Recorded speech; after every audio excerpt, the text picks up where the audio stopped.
ഇന്ന് നമുക്ക് നല്ല അടിപൊളി പാലട പായസം തയ്യാറാക്കിയാലോ. അതിലേക്കായി ഒരു പാത്രത്തിൽ കുറച്ച് വെള്ളം എടുത്ത് അതൊന്ന് നന്നായിട്ട് വെട്ടി തിളപ്പിക്കണേ. ഇവിടെ ഞാൻ ഡബിൾ ഹോഴ്സിൻ്റെ റൈസ് പാലടയാണ് എടുത്തിരിക്കുന്നത്. അപ്പോൾ ഇത് ഒരു 2 കപ്പ് പാലട ഈ തിളച്ച വെള്ളത്തിലോട്ട് ചേർത്ത് കൊടുക്കാമേ.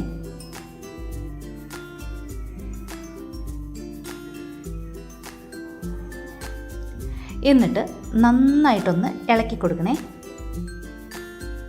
കട്ട പിടിക്കാതിരിക്കാൻ വേണ്ടിയിട്ടാണ് ഇങ്ങനെ ഇളക്കി കൊടുത്തുകൊണ്ടിരിക്കുന്നത്. ഇങ്ങനെ ഇളക്കി കൊടുത്തതിന് ശേഷം ഒരു അരമണിക്കൂർ നമുക്ക് അടച്ച് മാറ്റി വയ്ക്കുന്നുണ്ട്. ഇനി മറ്റൊരു പാത്രം അടുപ്പത്തോട്ട് വെച്ച് നന്നായിട്ട് ചൂടായതിന് ശേഷം നമുക്ക് കുറച്ച് പഞ്ചസാര ചേർത്ത് കൊടുക്കാം. പഞ്ചസാര ക്യാരമലൈസ് ചെയ്യുകയാണ് ഇവിടെ. ഇപ്പോൾ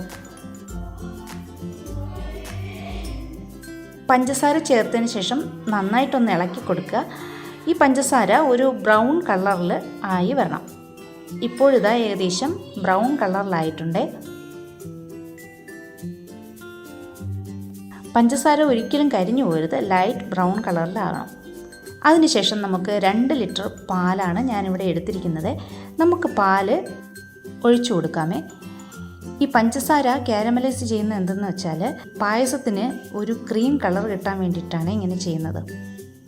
ഇനി പഞ്ചസാരയ്ക്ക് പകരം ആൽഫൻലീബയുടെ മുട്ടായി എടുത്താലും മതി കേട്ടോ. അതൊന്ന് മെൽറ്റ് ചെയ്തെടുത്താൽ മതി. പാല് ഒഴിച്ചതിന് ശേഷം ഒന്ന് ഇളക്കി കൊടുത്തുകൊണ്ടിരിക്കണേ. ക്യാരമലൈസ് ആയ പഞ്ചസാര ഇങ്ങനെ കട്ട പിടിച്ചിരിക്കും, അത് കുഴപ്പമില്ല. നമ്മളൊന്ന് ഇളക്കിക്കൊണ്ടിരിക്കുമ്പോൾ പാല് ചൂടാവുന്നതിനനുസരിച്ച് ക്യാരമലൈസ് ആയ പഞ്ചസാര മെൽറ്റ് ആയിക്കൊള്ളൂ കേട്ടോ. ഇനി പാലൊന്ന് തിളച്ച് വരുന്ന നേരം കൊണ്ട് നമുക്ക് നേരത്തെ മൂടി മാറ്റി വെച്ചിരിക്കുന്ന അട വെന്തോന്ന് നോക്കാമേ. അപ്പോൾ ഈ അടയിലെ വെള്ളം എല്ലാം വറ്റിയിട്ടുണ്ട്. അപ്പോൾ നമുക്കിനി വെന്തോന്നൊന്ന് നോക്കാം. ഇപ്പോൾ അടയൊക്കെ നന്നായിട്ട് വെന്തിട്ടുണ്ട് കേട്ടോ. നമുക്കിനി ഇതിലേക്ക് നോർമൽ വാട്ടർ, അതായത് പച്ചവെള്ളം ഒഴിച്ചു കൊടുക്കാം. പച്ചവെള്ളം ഒഴിച്ചതിന് ശേഷം ഇതൊന്ന് വാർത്ത് കോരി മാറ്റുക. നല്ലോണം ഒന്ന് ഇളക്കണം കേട്ടോ, കട്ട പിടിച്ചിരിക്കുകയായിരിക്കും. കട്ടയെല്ലാം നന്നായിട്ട് ഇളക്കി മാറ്റി കൊടുക്കുക. അതിന് ശേഷം ഒന്ന് വാർത്തെടുക്കുക.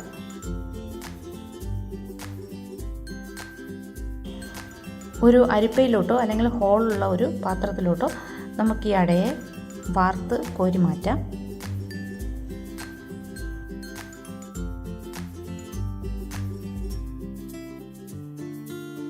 ഇപ്പോൾ അടയിലെ വെള്ളമെല്ലാം വാർന്നിരിക്കുകയാണ്.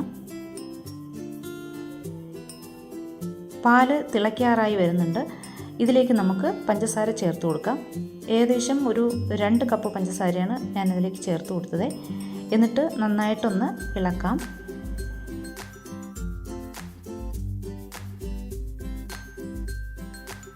നന്നായിട്ട് ഇളക്കി കൊടുത്തതിന് ശേഷം വാർത്ത് വെച്ചിരിക്കുന്ന അട നമുക്കിതിലേക്ക് ചേർത്ത് കൊടുക്കാം.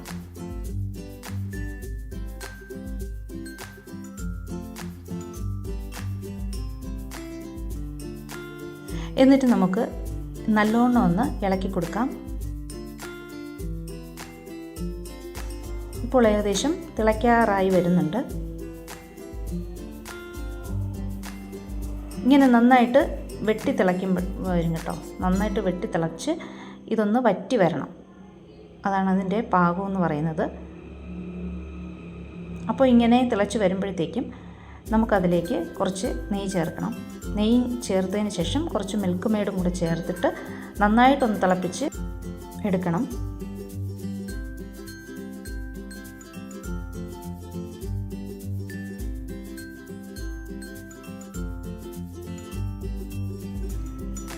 അപ്പോൾ ഏകദേശം ഒരു 2 ടേബിൾ സ്പൂൺ നെയ്യ് കൂടി ചേർത്ത് കൊടുക്കാം. അവസാനം കുറച്ച് മിൽക്ക് മെയ്ഡും കൂടെ ചേർക്കുക. മിൽക്ക് മെയ്ഡ് ചേർക്കുന്ന വീഡിയോ എന്തായാലും ഷൂട്ടായിട്ടില്ല. അപ്പോൾ നിങ്ങൾ ചേർക്കുമ്പോൾ കുറച്ച് മിൽക്ക് മെയ്ഡ് കൂടെ ചേർത്തോളണം കേട്ടോ. അപ്പോൾ ഇതിനെ ഒന്ന് നല്ലോണം ഒന്ന് ഇളക്കി ജസ്റ്റ് ഒന്ന് അല്പം ഒന്ന് ലിങ്കായി, അതായത് ഈ അടയും പാലും കൂടെ ഒന്ന് ലിങ്കായി വരുമ്പോഴത്തേക്ക് നമുക്ക് ഗ്യാസ് ഓഫ് ചെയ്യാം. ഇത്രയേ ഉള്ളൂ. അപ്പോൾ നമുക്ക് ബോളിക്കൊപ്പം നല്ല സ്വാദിഷ്ടമായിട്ടുള്ള പാൽപ്പായസം ഇവിടെ തയ്യാറായിട്ടുണ്ട്. അപ്പോൾ ഇതെല്ലാവരും ഒന്ന് ട്രൈ ചെയ്ത് നോക്കണം കേട്ടോ. അടിപൊളി ടേസ്റ്റാണ്. ഓക്കെ.